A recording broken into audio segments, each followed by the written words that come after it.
Police ಆಯುಕ್ತರಾಗಿರುವಂತಹ ಎಡಮಾಟಿನವರು ಮಾತನಾಡ್ತಾ ಇದ್ದಾರೆ. ಅವ್ರು ಏನು ಹೇಳ್ತಾ ಇದ್ದಾರೆ ಕೇಳಿಸ್ಕೊಳ್ಳೋಣ ಬನ್ನಿ. ಬಾಲಕುಂದ್ರಿದಲ್ಲಿ ಒಂದು ಘಟನೆ ಆಗಿದೆ. ಇದರಲ್ಲಿ ಒಬ್ಬರು ಪ್ಯಾಸೆಂಜರ್ ಅವರು ಮತ್ತು ಬಸ್ ಕಂಡಕ್ಟರ್ ಜೊತೆಗೆ ಈ ಪಾಸಸ್ ಬಗ್ಗೆ ಒಂದು ಜಗಳ ಆಗಿದೆ. ಸೊ ಸ್ಟಾರ್ಟಿಂಗ್ ಅವ್ರ ನಡುವೆ ಬಾಯಿಂದ ಸ್ವಲ್ಪ ಜಗಳ ಮಾಡಿದ್ದಾರೆ. ಆವಾಗ ಕಂಪ್ಲೇನನ್ನು ಅವ್ರ ಬ್ರದರ್ ಜೊತೆಗೆ ಟ್ರಾವೆಲ್ ಮಾಡ್ತಾ ಇದ್ದಾರೆ. ಹಾಗಾಗಿ ಅವರು ಬಸ್ ಸ್ಟ್ಯಾಂಡ್ ಸೇರಿಕೊಂಡು ಅವ್ರ ತಮ್ಮ ಮತ್ತು ಅವ್ರ ಫ್ರೆಂಡ್ಸ್ಗೆ ಅವರು ಕರೆಸಿದ್ದಾರೆ. ಮತ್ತು ಎಲ್ಲ ಸರಿ ಬಸ್ ಕಂಡಕ್ಟರ್ ಮೇಲೆ ಅವರು ಅಸಾಲ್ಟ್ ಮಾಡಿದ್ದಾರೆ. ಇದು ಘಟನೆಯಿಂದ ನಿನ್ನೆ ಬಸ್ ಕಂಡಕ್ಟರ್ಗೆ ಹಾಸ್ಪಿಟಲ್ದಲ್ಲಿ ಅಡ್ಮಿಟ್ ಆಗಿದೆ.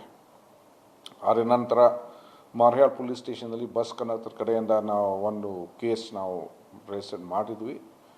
ಆಲ್ರೆಡಿ ನಾವು ಸೂಕ್ತ ಕ್ರಮ ನಾವು ತೊಗೊಂಡಿದ್ವಿ. ಮತ್ತು ಈಗ ನಮ್ಮ ಕಸ್ಟಡಿಯಲ್ಲಿ 4 ಆರೋಪಿಗಳು ಅರೆಸ್ಟ್ ಮಾಡಿದ್ವಿ. ಮತ್ತು ಇನ್ನು ಕೆಲವರು ಆರೋಪಿಗಳು ಇನ್ನೂ ಅರೆಸ್ಟ್ ಮಾಡಬೇಕು. ಅವರು ಸರಕಿ ಎಬ್ಸ್ಕಾನಿಗೆ ಹೋಗಿದ್ರೆ ಅದಕ್ಕೆ ನಾನು 3 teams under the leadership of 3 inspectors ನಾನು ಫಾರ್ಮ್ ಮಾಡಿದ್ದೀನಿ.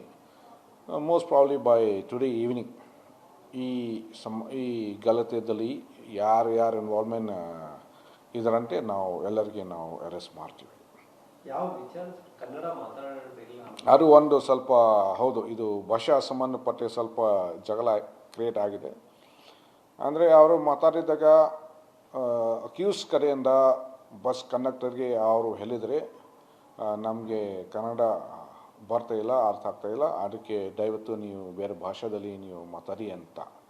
ಸೊ ಆವಾಗ ಅವ್ರ ನಡುವೆ ಮತ್ತೆ ಈ ಭಾಷಾ ಸಂಬಂಧಪಟ್ಟ ಸ್ವಲ್ಪ ಇಶ್ಯೂ ಕ್ರಿಯೇಟ್ ಆಗಿದೆ. ಮತ್ತು ಆರೆಗೋಸ್ಕರ ಗಲಾಟೆ ಆಗಿದೆ. ಓಕೆ, ಎಡಮಾರ್ಟಿನವರು ಕೆಲ ವಿಚಾರಗಳನ್ನ ಸ್ಪಷ್ಟನೆ ಕೊಡ್ತಾ ಇದ್ರು. ಒಂದು ಭಾಷಾ ವಿಚಾರಕ್ಕಾಗಿರುವಂತಹ ಗಲಾಟೆ ಇದು ಅನ್ನೋದನ್ನ ಅವರು ಸ್ಪಷ್ಟಪಡಿಸ್ತಾ ಇದ್ದಾರೆ. ಪೋಕ್ಸೋ ಗಿಕ್ಸೋ ಕತೆ ಎಲ್ಲ ಕೆಲವರು ಸೃಷ್ಟಿ ಮಾಡ್ತಿದ್ದಾರೆ ಅಷ್ಟೇ ಅನ್ನೋದು ಇಂಡೈರೆಕ್ಟ್ ಆಗಿ ನಾವು ಅರ್ಥ ಮಾಡ್ಕೊಳ್ಬಹುದು. ಸೊ 4 ಜನರನ್ನ ಅರೆಸ್ಟ್ ಮಾಡಿದ್ದೀವಿ, 6 ಜನ ಇನ್ನೂ ಅಬ್ಸ್ಕಾಂಡಿಂಗ್ ಇದ್ದಾರೆ, 3 ಜನ ಪೊಲೀಸ್ ಆಫೀಸರ್ಸ್ನ ತಂಡವನ್ನು ನಾವು ರಚನೆ ಮಾಡಿದ್ದೀವಿ. ಸಂಜೆ ಅಷ್ಟೊತ್ತಿಗೆ ಈ ಪ್ರಕರಣದಲ್ಲಿ ಯಾರ್ಯಾರು ಭಾಗಿಯಾಗಿ ಅಸಾಲ್ಟ್ ಮಾಡಿದ್ರು ಅಂದರೆ ಹಲ್ಲೆ ಮಾಡಿದ್ರು ಅವರೆಲ್ಲರನ್ನು ಕೂಡ ಅರೆಸ್ಟ್ ಮಾಡುವಂತಹ ವಿಶ್ವಾಸವನ್ನ ಪೊಲೀಸ್ ಕಮಿಷನರ್ ಹೇಳ್ತಾ ಇದ್ದಾರೆ.